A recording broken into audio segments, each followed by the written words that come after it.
Get ready to be inspired by the great things happening in rural education. The Rural Scoop will bring you new ideas and innovative solutions. We'll dive into education issues and we'll highlight what's working in your rural communities. You'll hear from a variety of educators, administrators, professionals, and others who will provide relevant and engaging content in each episode.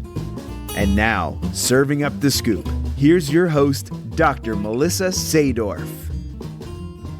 Welcome back to The Rural Scoop, the podcast that digs into the real stories, strategies, and successes that are shaping rural education today. I'm Dr. Melissa Sadorf, and whether you're driving between school sites, catching a breath between meetings, or just tuning in for inspiration, I'm glad you're here. Today, we're talking with someone whose work you may have come across if you spent any time in the national rural education space, and that's Todd Dugan, Superintendent of Bunker Hill CUSD in Illinois. Todd is known for his practical leadership, his advocacy for rural leaders, and a deep understanding of how place shapes opportunity. He's also a co-lead with me in the AASA Advancing Rural Education Cohort and an active voice on a soon-to-be active voice on the AASA Governing Board. We're going to be diving into how rural innovation meets policy, equity, and community building in a district that's doing hard and hopeful work every day. But before we get into the full interview, Todd, welcome to the podcast. Thanks for being here. Thank you for having me, Melissa. Well, it's going to be a great conversation, but I want to start at the beginning. So can you walk us through your professional journey and how it led to you becoming the superintendent of Bunker Hill?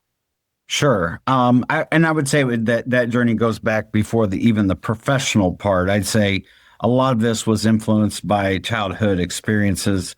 We grew up very much rural, working class, We lived out in a rural outlying area between two very small municipalities in central Illinois, Lawndale, Illinois, and Atlanta, Illinois. And at one point, I think we had a Lawndale phone number, Atlanta zip code. But regardless, Atlanta, Illinois, population 1,600, was a very small town. And we lived about 3.5 miles outside of that in the direction towards Lawndale, which I think was population 150.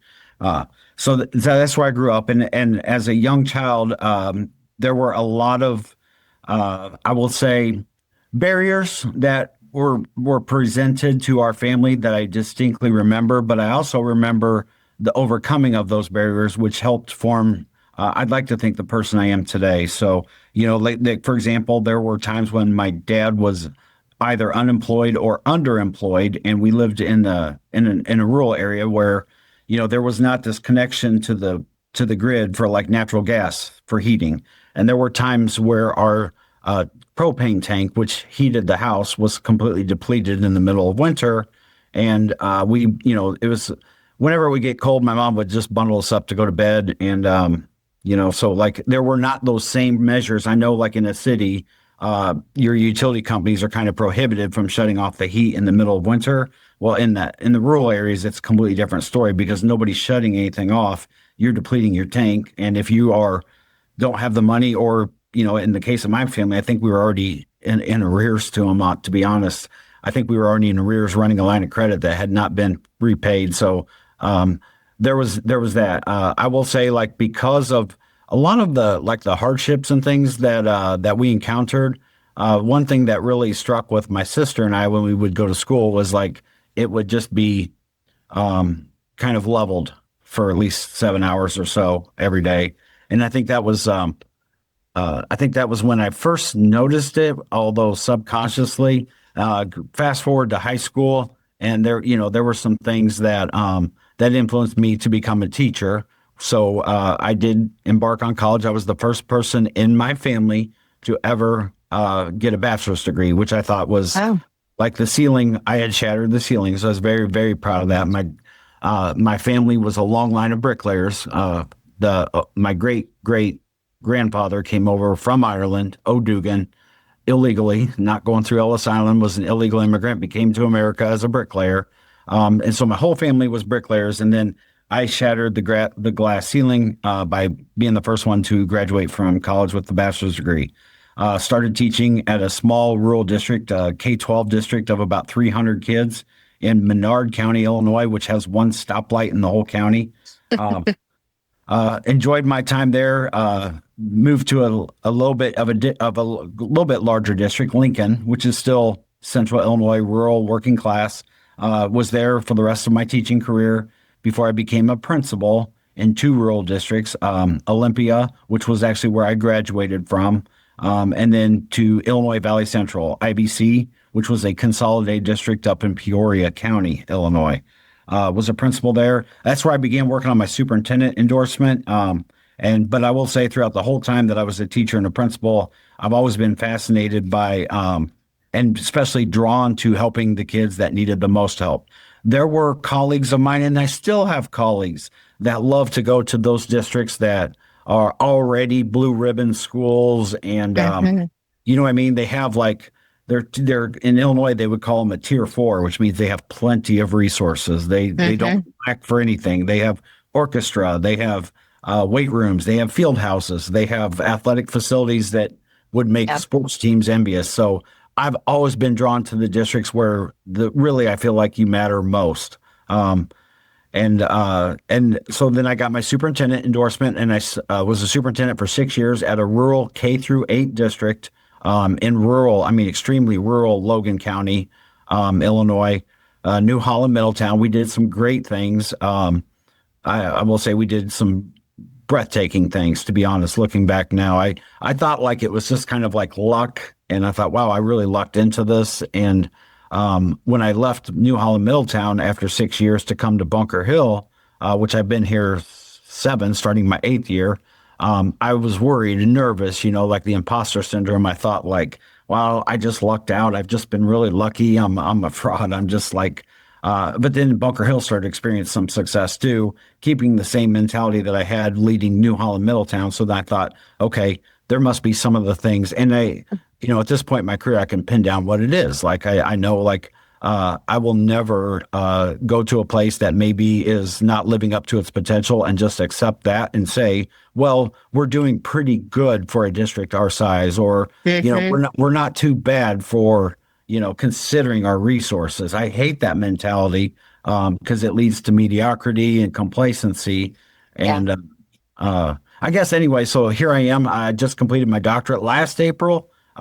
It was called Reimagining Rural Readiness, examining the challenges that the rural working class face in education. And like I said, I'm getting ready to start my 8th year at Bunker Hill, and got some exciting things we've done, exciting things in the works, and more as excited today than ever in my career. Well, that's a lot, Todd. I learned a lot about you, so thank you for sharing that. And you've worked at a lot of different rural schools. So, and you know that every one of them has their own story. So let's talk a little bit about Bunker Hill specifically. And you mentioned some of those things that make it special and unique. What are those things? Tell me a little bit more about what it is you're working on and why it's just such an amazing school within the broader landscape of Illinois rural schools. Right. Well, on the exterior, Bunker Hill is just like any single small town, which drew me here because it reminded me very much of my hometown of Atlanta, Illinois. The difference being Atlanta, Illinois had consolidated with 7 other towns to form a very large 377 square mile district. So they had, and kind of lost a little bit of their small town identity a bit. But I will say, not to say anything bad about the district, it prepared me very well for life. So I am thankful for my opportunities. I don't want to come across as saying like, oh, my town should never have consolidated. It was well before I was born and even in the school process. So, but I did notice that there was not a lot of town identity. It was a lot of the district, but not a lot of the town. If I go there today, my mom and stepdad still live in Atlanta. And when I visit now, it's like any small town. Once the high school closed, they are down to Casey's and a Dollar General, pretty much. Now, I will say there's been a little bit of growth because at least that town is on the interstate, so they have like a super Casey's and a super Dollar General. But still, it's still rural America. So that's what drew me to Bunker Hill. I had been at my previous district for 6 years. we had received numerous awards, lots of grants. We had really raised the ceiling on that district, which was it was only 120 kids, K through 8, spread out over a massive swath of land. Wow. And so when I was hired at my last district, it was, please keep us open for at least 5 more years. And it's like, that's, and I had a mentor, not like a formal mentor, but somebody I admired a lot with IASBO, which is the Illinois Association of School Business Officials. He had told me, in a place like this, too often, sadly, in rural areas, these kids need the best leadership because of their zip code and access and remote barriers and sometimes disengagement. They might get leaders on their way up or leaders on their way down. But nobody really is committed. And I thought that was a shame. So I've always said, like, I'm not going to be one of those people that try to use districts as a stepping stone. And like I said, through my whole career, I've been this will be my 30th, I think, 29th or 30th year in public education. And like I said, I've only taught in 2 districts, principal in 2, and superintendent in 2. So I don't want to be one of those that every 3 years is using the district as a stepping stone. I remember as a child, there were a lot of my teachers in high school, and I don't remember very many of them having a connection to our town of Atlanta. And that did make an impact. A lot of them lived in Bloomington Normal, with the Twin Cities, which were, close, commutable. So that made it. So what drew me to Bunker Hill was it reminded me of my hometown, but yet it was close to a metro area of the Metro East area of St. Louis, the Illinois side. My wife was also from a small town, Arcola, Illinois, which was a very similar size, about 1,800 people. So we've always enjoyed living in the small community. So, and Bunker Hill had kind of I'm trying to think of what the right word is, a little bit of fame to it, in the fact that at the time I was in my last district, and there was Illinois had a very dysfunctional, outdated from the mid to late 70s model of funding public education in Illinois, and there was a champion of the Illinois General Assembly. And he was trying to transform the funding model, and it would solely benefit schools that didn't have. And it would not be penalizing the districts that had. Because at that time, we had gone through a couple of years without a state budget, and districts in the suburbs were upset because they were having to, cancel orchestra classes. Meanwhile, we had cut art, music, transportation to sports. Right. I mean, we were cutting deep, and there were suburban districts, like I said, you cut orchestra. Yes, that's got to be tough, but it's nowhere near cutting art, music, and transportation for sports. Not when your goal is to try to bring equity to all kids, like giving them access and removing barriers, and we were actually placing barriers in them out of necessity. Right. Anyway, that Illinois state senator was from Bunker Hill, and so every time there were these really pro-education, progressive bills being floated, it would say, the state senator would be like, the sponsor would be Menard, Bunker Hill, Illinois. And I kept thinking, man, like, I bet Bunker Hill, Illinois is just like a really progressive hub of education. And so when the position came open, yes, I did. I applied, and I believe at that time there were like 46 to 48 applicants. Oh, wow. Yeah. For a small district, that's pretty good. So I did get the job, and I fell in love with the town, the community, and we had some successes early on. And just, it's like, it's kind of like, what you tell when kids are trying to struggle to read. You say, read a couple books and get them under your belt, no matter how easy they are. That builds your confidence to take on a harder book. And then you keep doing that, and that's how you get, and that's how Bunker Hill has been. So like, I've been here 7 years, going on 8. I'm not sure if I thought when I came that I would be here this long, but I fell in love, and I'm excited about the things that we've done and excited about the things that we have in the works. And that's addictive, to say the least, to me. Wow, that's exciting. I want to ask you, in 2022, so under your superintendency, you received the Illinois AASBO Lighthouse Award. Talk a little bit about what that award is and the programs or practices that contributed to that recognition.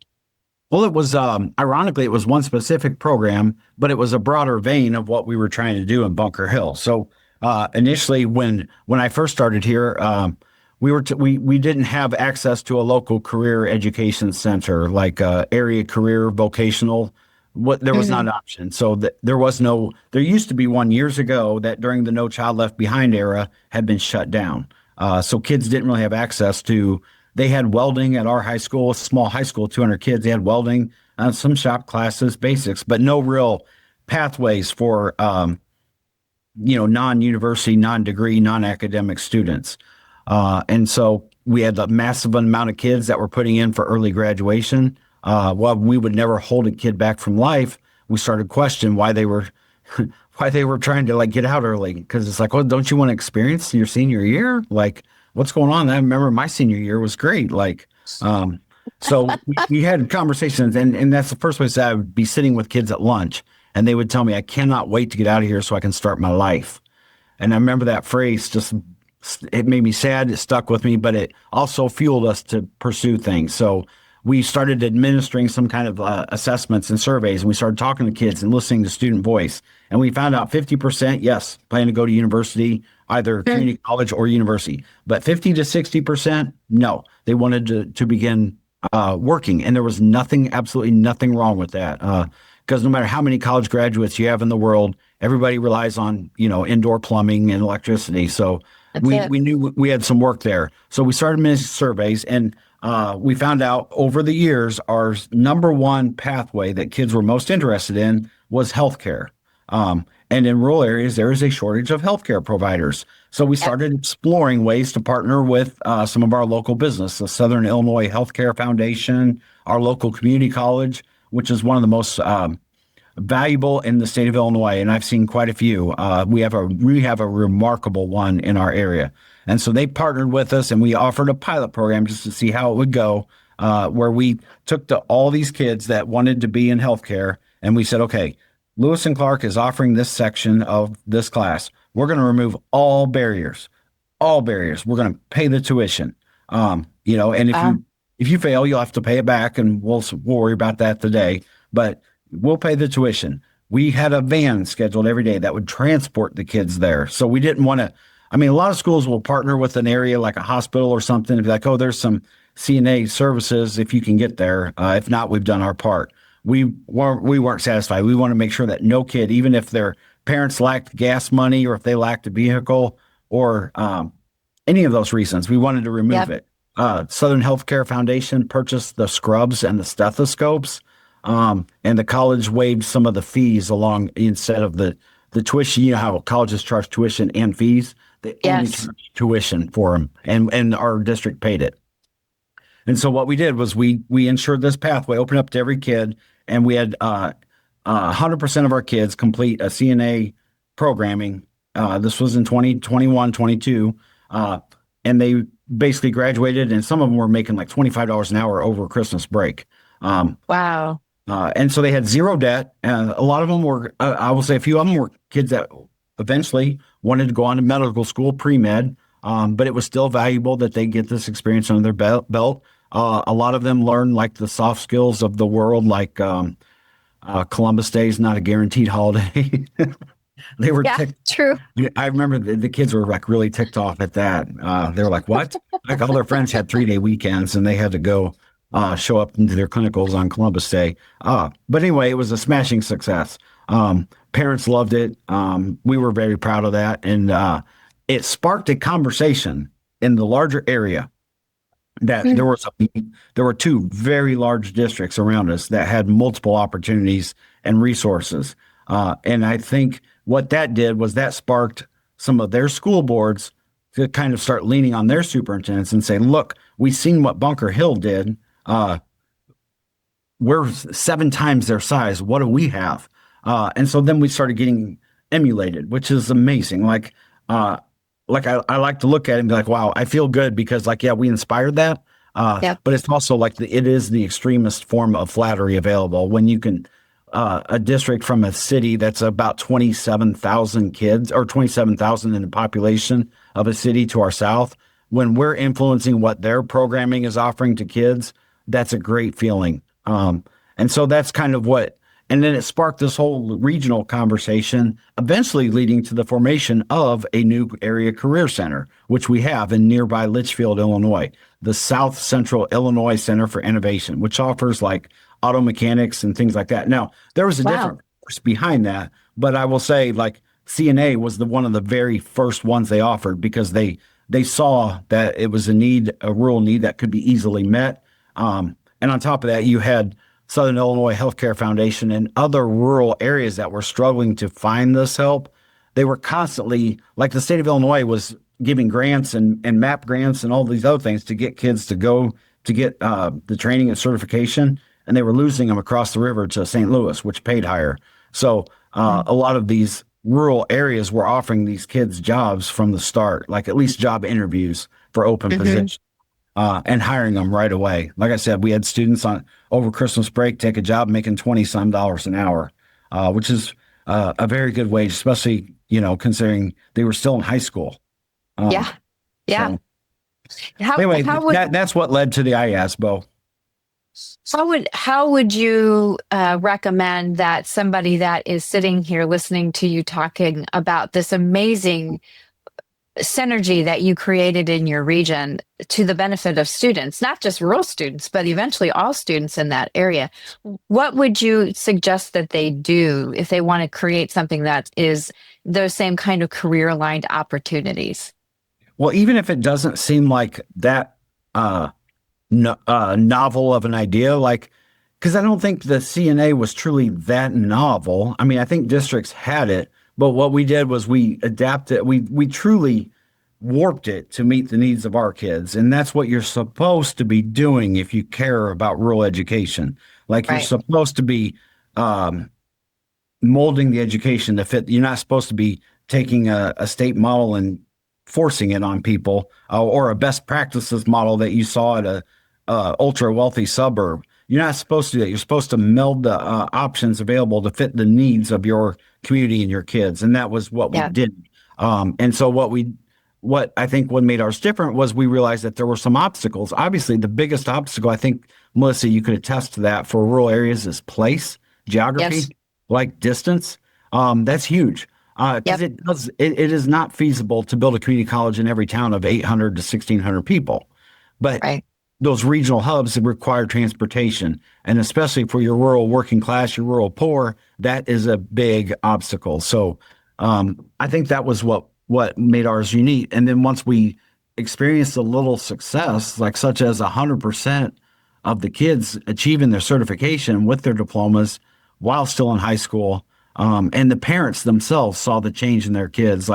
There were kids that were on a path not conducive. And then, of course, the random drug tests that they were giving, it pulled a couple of them off of that pathway quickly. So I think some parents realize that this is education is changing lives, right? Changing trajectories.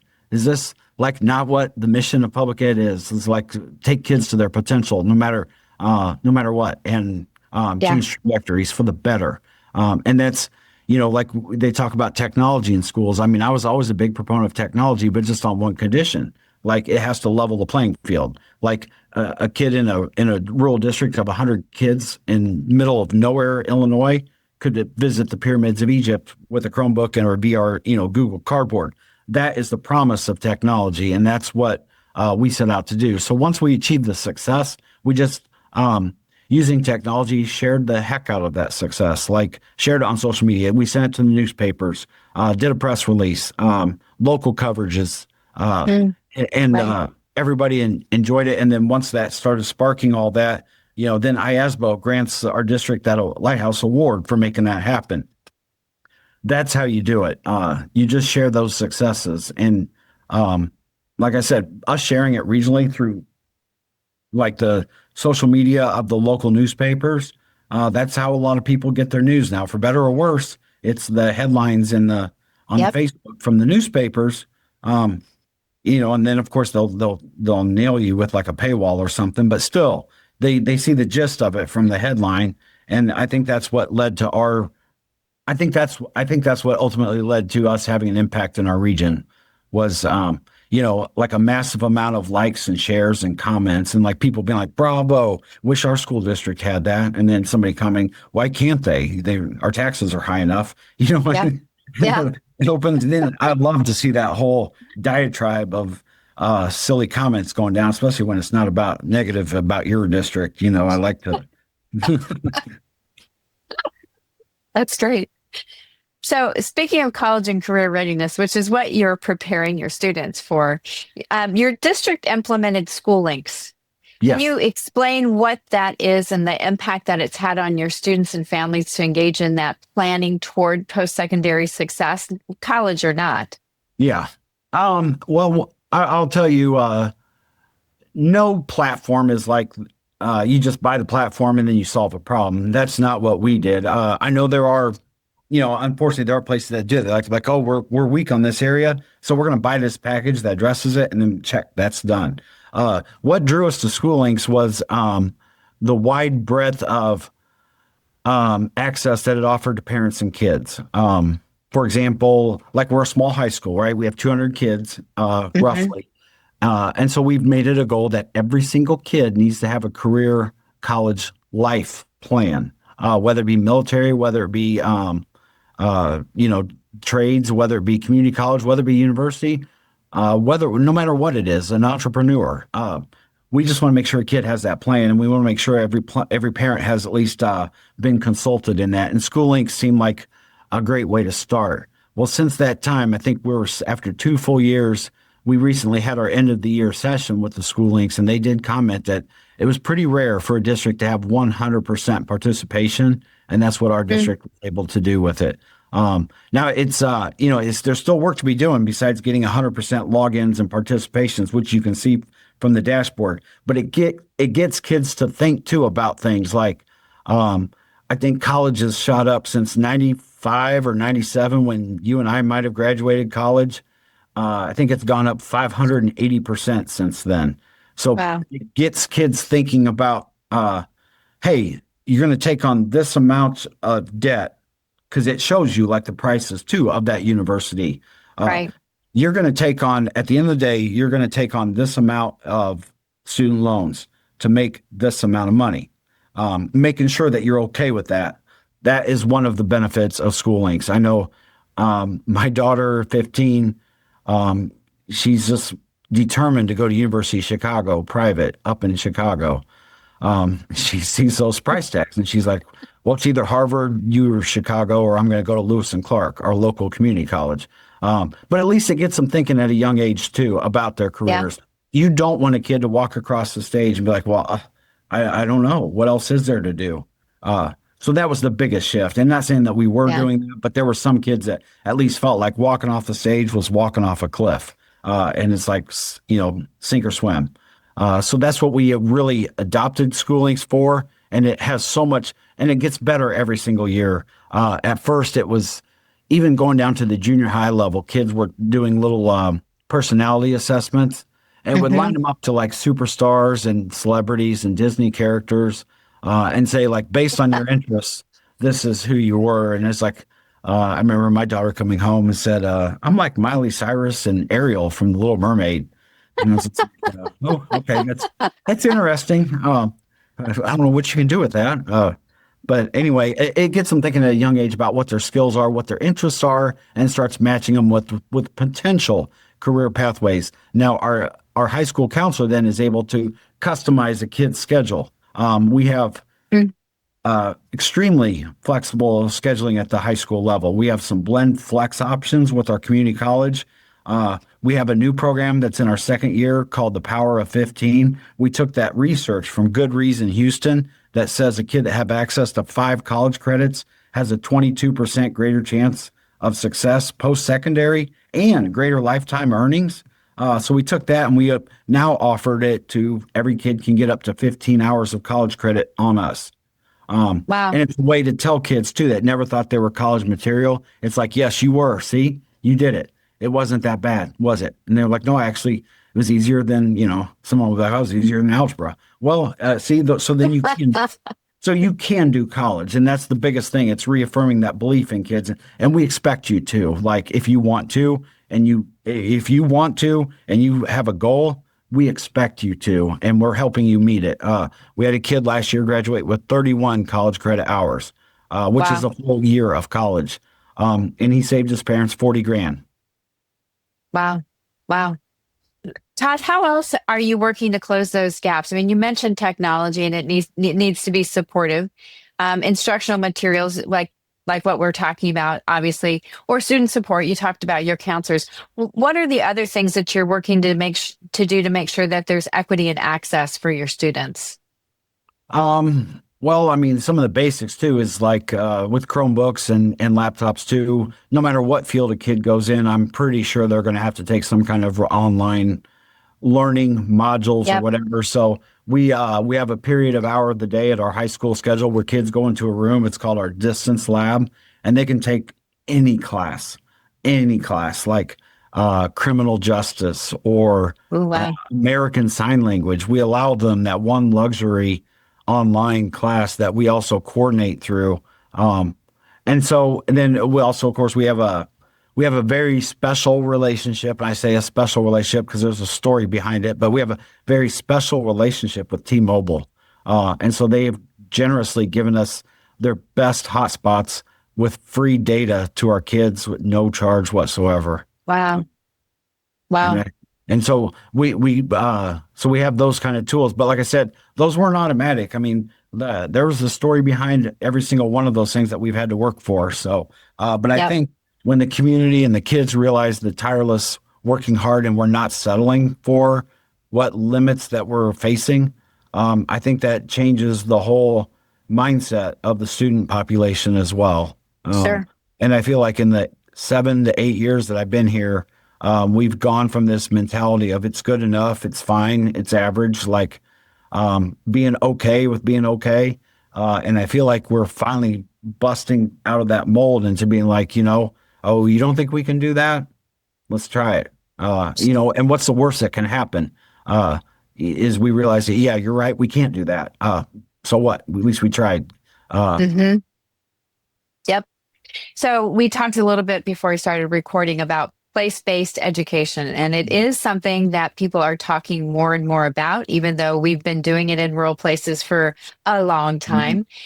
So how is that showing up in your district's curriculum, and what value do you see that it has? Well, I think there has to be one thing that I feel, this is not, I don't have the quantitative data to back it up, but I just got a lifetime, and my dissertation was not quantitative at all. It was all strictly qualitative. I do feel like very important to rural areas is a sense of self, identity, place. Like I said, I noticed as a young child that a lot of my teachers, once we went to a much bigger high school, we were K-6 in Atlanta, Illinois, and it was the same 35 kids. We had basically a section and a half that went K through 6. And then in high school, I had 269 in my class. So that shows you what a big shift that was. And then I distinctly noticed that, in grade school, it's like the 5th grade teacher was my grandma's neighbor. You had that connection. So it was all there. The teachers would give you certificates for the Angelo's Mr. A's pizza. I think there was a pizza place called Mr. A for Atlanta. So you would get coupons for Mr. A's pizza because the teachers had a relationship with the guy that ran the pizza place that was right in town. They had T-Shirt Village, Teresa's Book Nook. They had these businesses that worked with the school, and it all just felt like we were just one big family. And then you go to high school, and it was like it was not in a town, so it was like in the central part of basically middle of cornfields, but it was a brand new identity. And you notice your teachers now are, like I was able to get some really cool classes. I mean, college advanced composition and things like that. But all of our teachers were from the Bloomington Normal metro area. And I think back now, and I think our high school was actually pretty darn progressive back then. There was a group of us that had exhausted the curriculum of math. We had gone through calculus as juniors. Oh, wow. Which was crazy because we were all like, kind of poor rural kids. At least I was. I think some of my classmates might have had been a little bit more middle class. But we had exhausted the curriculum. We'd gone all the way up through calculus as juniors. So our high school hired a part-time professor from Illinois State University, and he came in and designed a class to challenge us called Vectors and Functions. And it was like an insane. That sounds terrible. It was so cool, but they give you like one homework would be like one math problem, and all my friends would be jealous. They'd be like, "Man, you only have one problem for homework?" And I was like, "Yeah, but I had 3 pages stapled, which was that one problem." So anyway, no, I think place is a huge important, and like I said, not critical of my high school, but I do remember that, and there was Atlanta, Illinois had a pocket of pop. I mean, basically, it was the only Title I town in the whole district. Like, it qualified our district to be Title I, the town that I was from. And so there were teachers that would be like saying something. I remember one day in class, a kid had asked me where I was from, and I said, "I'm from Atlanta, Illinois." And they'd be like, and the teacher was like, "Just keep your head down and don't look at anybody if you go to Atlanta." I was like, "Wait, it's not that bad." But anyway, they didn't really have that connection. So one thing I think is cool about Bunker Hill is there is that connection. We're working on a grant right now. We're waiting. We should be hearing any day in June for this grant. It's with City Financial to fund a grade 13 experiment at the local Subway sandwich shop that closed. So there's one thing about places, right? Small towns, you always have those businesses that struggle. You'll have like a Subway sandwich shop and it closes. Now you got this big vacant property for rent, right? And it's like $700 a month, which is, you have to sell a lot of sandwiches, right, to make that rent and then make a profit. So we have a grant with City Financial. We're trying to get the rent and staff it to be a pilot experiment of a grade 13 year. So this would be for kids their first year out of high school. This person's full-time job would be a post-secondary coach, and their job is to keep tabs on these kids. Bug them if you have to, but keep tabs on them and encourage them and help them. So if they said, like, all along, my job was not to go to college, but it was to go to be a plumber, and then they realize that that was not for them, well, then now they're going to be like, "Oh, shoot, now I got to figure it out on my own." Nope, you've got somebody to help figure it out. Like, if you do decide you want to go to college, they're going to help you they're going to get you connected to Lewis and Clark. They're going to dismantle those barriers. They will get you an appointment with the counselor. They will get your schedule. If you need access because it's a hybrid blend flex class, you've got a spot uptown to work that would be open. And what we envision is this little strip mall business that has like a key fob, and we just set it up for the kid. Put a camera in there and let the kids swipe it and get access to do their work 24 hours a day. Wow. So I guess that's what I'm trying to answer is place can be a barrier, but it's very, very important too. I think one of the things that would lead to success in a rural district is having a connection to the community. And it may not be necessary, needed, and there may not be research behind it as far as what superintendent get, but when your superintendent lives in the town, pays the same taxes that you do, and the school district is good enough to pay your salary, but is it good enough for you to send your own kids to? Yes, it is. I feel like that resonates loud and clear. I'm glad that you talk about that, because that community connection is really it's a hallmark of rural schools. That you have to have that relationship with your community, and in order to be as successful as you are showing you are. And so amazing stuff that you are doing. Who other than the ones that you mentioned are your active partners right now with your students? Our biggest partners is the community college. I will say we have one that really is. I have a good relationship / friendship with the president, so of Lewis and Clark. But that, like I said, by accident, you have to develop those relationships. If I would call him and say, "This is what Bunker Hill needs," if he could do it, he'll make it happen, or he'll get me in touch with somebody that can make it happen within reason. And because they're very much charged with, they understand like community colleges are built for rural. Districts rural. Yes, urban kids can attend them too, but it's a critical link for opportunity and economic development for a rural community. Yeah, absolutely. You want your kids that graduate here to have the skills, certifications, or trainings necessary to be able to, if nothing else, to be able to stay in this town and be productive, instead of staying in this town and, just working at the gas and not saying there's anything wrong with working at a gas station. If that brings you joy and you can afford it, by all means, like, do it. But like to at least have the skills to be like, I'm doing this because I want to. And if I wanted to choose this, I have the skills to do that, but I just choose not to because I'm choosing what makes me happy. I would say we had I think it was my second year here, we had a community involved focus group where we wanted to define what we wanted our kids to have.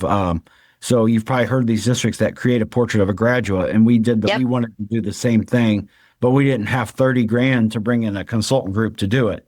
So we did it ourselves, and we had like our major employers like Jardin Farms. It's a dairy farm, but it's massive. It's our biggest source of tax base in our school district.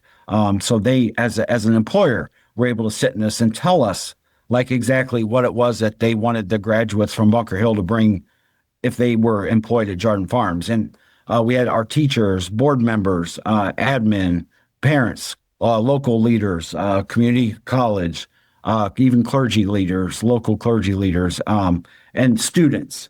And we came up with these 6 pillars. And what's ironic is that like really academic content didn't really make the cut. I mean, critical thinking, adaptability, those are the ones that really surfaced. Like it didn't, like Jardin Farms never really said like these kids don't even know their 50 capitals anymore. Like it just wasn't a thing. Like they would much rather prefer a kid understand that Columbus Day is not a guaranteed holiday. Those are the things that we. So I think that's what's helped us, and those are our key partners. Is our employers, our tax base, just the community overall. We partner with our public library. We partner with the local healthcare providers, health department. We even cooperate with other school districts to fill some opportunities that we wouldn't be able to offer. For example, with the high school of 200 kids, it'd be tough to have our football team, right?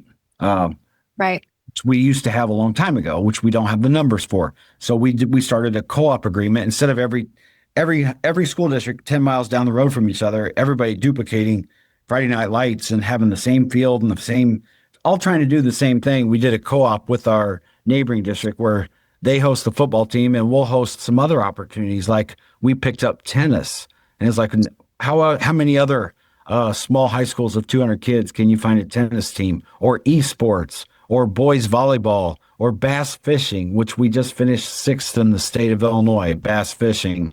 And so those are some of the partnering opportunities that you can do creatively in a small offer. And I do feel like we have that now where we have almost like a metropolitan offering of opportunities and kids that have access to a team, club, or a sport that you would only find in a large high school, but you get it in the small high school setting. You just have to do it differently. And I said, it can't happen without partnering with the community. Yep. Well said. Well said. So Todd, I want to shift focus just a little bit and talk from a national perspective. There's 2 things that you and I are both involved with AASA, the Superintendent's Association. And the first is that you are a co-lead of the Advancing Rural Education Cohort. So can you talk a little bit about the primary goal and what we're doing to try to help amplify rural voices? Sure. So I was going to tell you, like, all right. Oh, man, this goes back a ways. It goes back to like 2018, 2019, I think. My district had graciously sponsored me to get the AASA National Superintendent Certification, which was like I think it was a 2-year cohort, and it was pretty rigorous. But anyway, I remember that's where it started, and I was at that cohort, and I saw some amazing speakers that we had tied in, and we had shared them with the Urban Superintendent's Academy. And then it got me to thinking, like, wow, there are far more rural leaders, maybe not necessarily rural kids, but there are far more rural districts than there are urban. And to only get this amazing development for your urban leaders, and your rural leaders are the ones that that are needed. I mean, I don't know when to say more or less, but they're needed just as much, at least, if not more. And not to have that type of a development opportunity with AASA. So I met with, at that time, it was Bernadine Futrell and Mort Sherman with AASA. And I had pitched the idea of a rural leaders cohort similar to the Urban Superintendent's Academy. And we were making great strides and having all this. And then, of course, COVID happened. And so then I think the Advancing Rural Education cohort was formed. And it was like very much echoing a lot of those ideas that had initially taken place between myself, Mort, and Bernadine back in the day.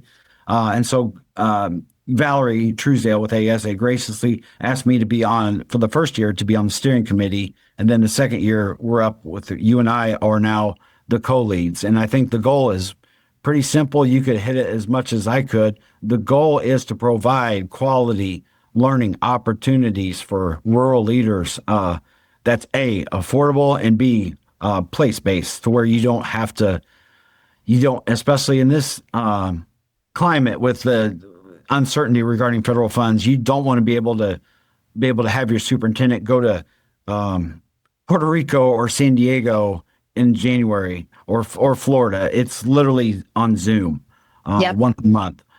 Share ideas, get connected, best practices. Some of the best relationships I've made, including yours and mine, emerged from it, as well as the work that we've done with Collegiate EduNation. They've been a game changer for our district. That's who helped partner with us for that grant that we're waiting anxiously on. And that wouldn't have happened without this rural cohort. And it just goes to show, too, I would like to say at some point, we could even take it a step further and maybe do a aspiring rural leaders cohort, because you will, if you're aspiring to be a rural leader, I think that you need to know, like, the expectations are, like you said, or like I said earlier, you're either on your way up or on your way down, just trying to keep a job till retirement. And that's not what kids deserve. Kids deserve a champion that says, your place has been hit hard or left behind by the economy or whatever, but you will still deserve access to the best. And with the technology available in 2025, there's no reason why you can't at least harness it to bring at least some opportunities. So I think that's the overarching goal of the Advancing Rural Education cohort. What do you think? I think that you are spot on. And I'll take it a step further and say, it's hard to get a network in place in rural communities because you just don't have a lot of affinity groups nearby. And so this is an opportunity to really, can you double down and create a national network, not just someplace within your state or your region, but you can get people tapped into your network from all over the country. And there's so much power in that. Those conversations I think are pretty rich because of the diverse perspectives that we have when we're in that Zoom room together.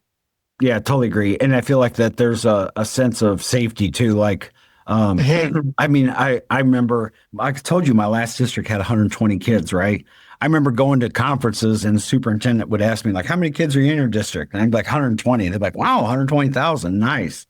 And I was like, no, 120 total. But like, and it gets to be almost like, I don't know what the right word is, but it's like, on a rural cohort too, it's like, no, we're all doing the same thing. We're all spread out over miles and miles and miles, but kids, and the numbers aren't there, but the challenges are just as present, and the need is there too, because like you and I both know, over half the kids in America attend rural schools. Yep, that's right. So if you focus strictly on urban, you're leaving half the kids behind. That's it. So you were just recently elected, Todd, to the AASA Governing Board. So congratulations on that appointment. Thanks. I'm excited about the company I get to keep. It's an amazing group of people, and they're really there dedicating themselves to ensuring that rural students, urban students, suburban students, all students across the country have access to high quality teachers and educational opportunities. So we have a meeting that's coming up in July, and we're going to have a governing board meeting. What are the things that you're looking forward to as far as that meeting, as well as getting a chance to work with others around needs and challenges that are facing districts today, public school districts today? Well, I think all public districts, whether urban, suburban, or rural, or somewhere in between, if they haven't figured out their classification yet, because the definition of rural varies quite differently from state to state, even from place to place. I mean, I'd like to think I have a very scientific definition, which is if you go once a week to Casey's or Dollar General, you're rural. I think that could fit, better than any kind of scientific numbers, right? Don't you agree? Yeah. I mean, we just use, if you think you're rural, you probably are. Yeah, that too.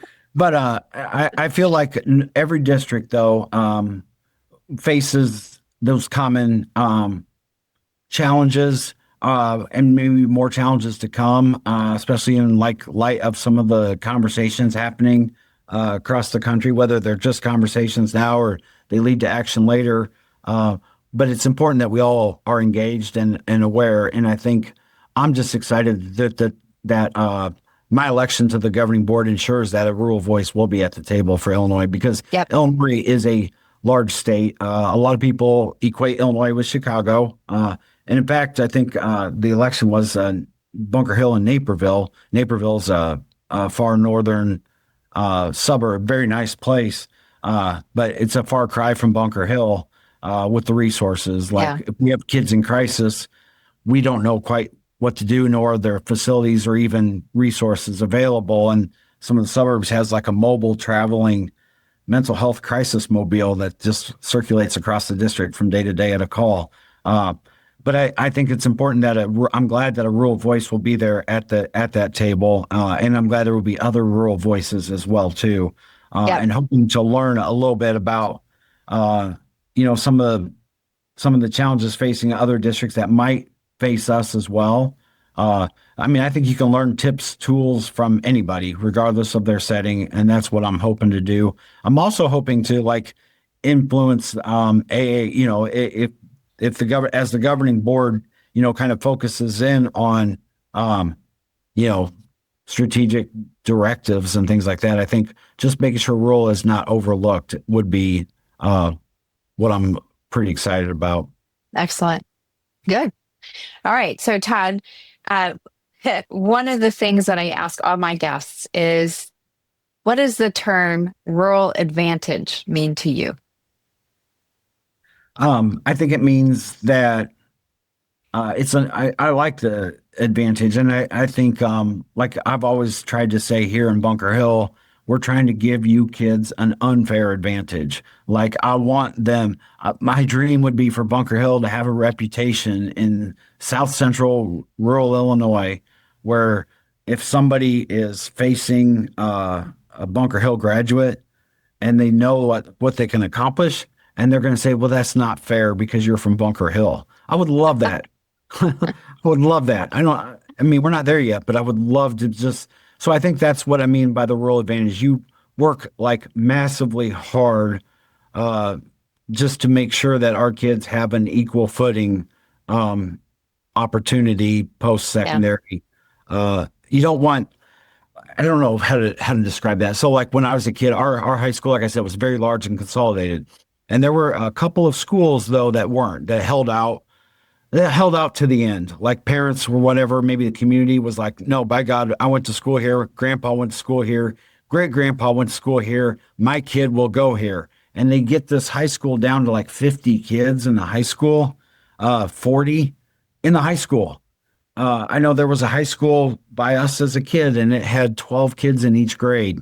One year, 10 girls and one guy. And it was like, wow, he's got a massive dating pool. Them, not so much. But, and then it's like, man, and if you make a mistake your freshman year, how are you going to live that down by the time you graduate? So, I think, but I will say too, that was kind of a humorous example, but some of those kids didn't necessarily, have the best post-secondary outcomes, shall we say.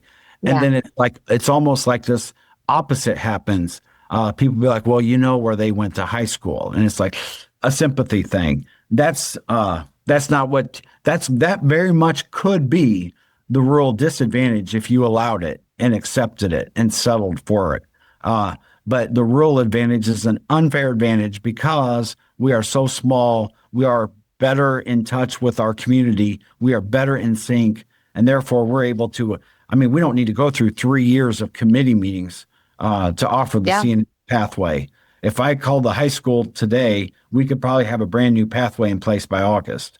So there's, and it depends. It might be a computer science or it might be a dairy farm pathway. I don't know. It depends on what the kids coming in as 8th graders to freshmen, if they're bringing certain needs with them, that's what we can adapt to, and we can do it quickly. And at the same time, too, I think we're still able to offer a lot of the same or similar opportunities that the big city, urban and suburban schools can offer. So I think that's the rural advantage in a nutshell. Love it.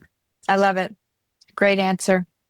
Okay, here's something that I started recently called the Rural Rundown. A few quick hit questions just so that people can get a chance to know you as someone besides the superintendent of Bunker Hill. Okay. So first thing that comes to mind, just a real quick answer. What was the first job you ever had? Oh, well, off the table job was picking apples at an apple orchard, and I got paid 75 cents a bushel. First real job was Eagles grocery store, which is no longer in existence. Ironically, my high school guidance counselor told me that I didn't need to pursue college. I should just try to get full-time into the union to work at the Eagles grocery store, which went bankrupt like maybe 15 years ago.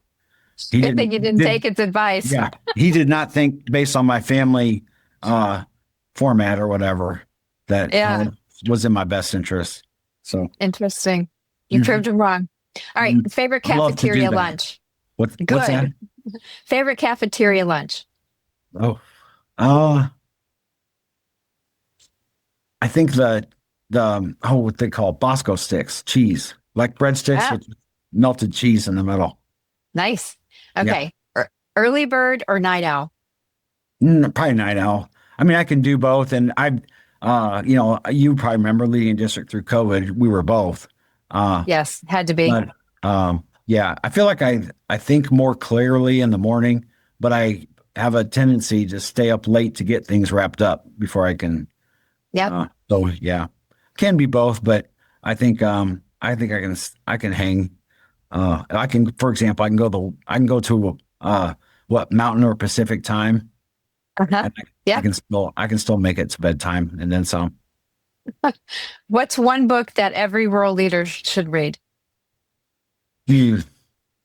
Well, yours is really good. I think yours is a good. Oh, and I didn't even pay you to say that. No, but it's a primer on like what to expect if you don't expect it. I think a lot of people don't expect, being called to even drive a route. Like I'm going through the bus driving classes now. I don't think I'm going to be needed, but I just think it's going to be helpful. Just in case. Understand, yeah. Yeah, just in case. Otherwise, I like the one I was just telling you about today that I was looking at. I think it's called, I'm trying to think of what the name of it was. It looks like it could be the best. And I think it was called... We did. We just looked it up. Yes. The Injustice of Place. There you go. That's it. All right. Last question. What's a fun or surprising talent that your colleagues might not know that you have? Well, let's see. Okay. So when I was in high school, I was in a punk band. I played guitar. Wow. Yeah. Did not know. Paperclip. What's your band's name? Sewer Monkeys. You should have had t-shirts made, man. This was back in the 90s, so early 90s. So yeah, we even launched a tour called Welcome to the Gutter. We fell apart after 3 shows. Wow, that was a good run, huh? Yeah, the fame, overnight success and riches, it got to us quick and we couldn't, it was just fun. That's awesome. I've been a lifelong punk fan ever since. And I think it's the attitude of liking to prove people wrong and not conforming to the status quo, the punk rebellion stuff. Yeah, there you go. There you go. Kind of fit me.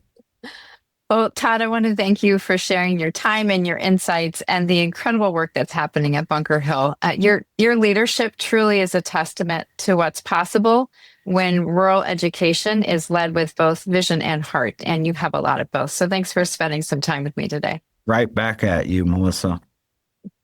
And to our listeners, if you're feeling inspired by this conversation, please share this episode with a colleague and make sure to leave us a review or connect with us on social media at The Rural Scoop. So let's keep the momentum building for rural schools across the country. And until next time, remember that rural leadership isn't about doing more with less. It's about doing right by the people and the places that we serve. I'm Melissa Sadorf, and this is The Rural Scoop. I'll see you down the road and keep leaning into that rural advantage. Thanks, everybody. Thanks so much for tuning in to The Rural Scoop. If you enjoyed this episode, be sure to rate, review, and subscribe. Your support helps us keep these important rural conversations going. And we'd love to hear from you, so feel free to leave a comment or share your thoughts. You can follow along and never miss a new release by subscribing on your favorite podcast platform or by following us on social. We're on YouTube at The Rural Scoop, Instagram at msadorf1, and X at msadorf03. The Rural Scoop is produced with support from Vela Educational Consultants. To learn more, visit velaconsultants.com. See you next time for more great discussions about rural education. And as always, keep leaning in to the rural advantage.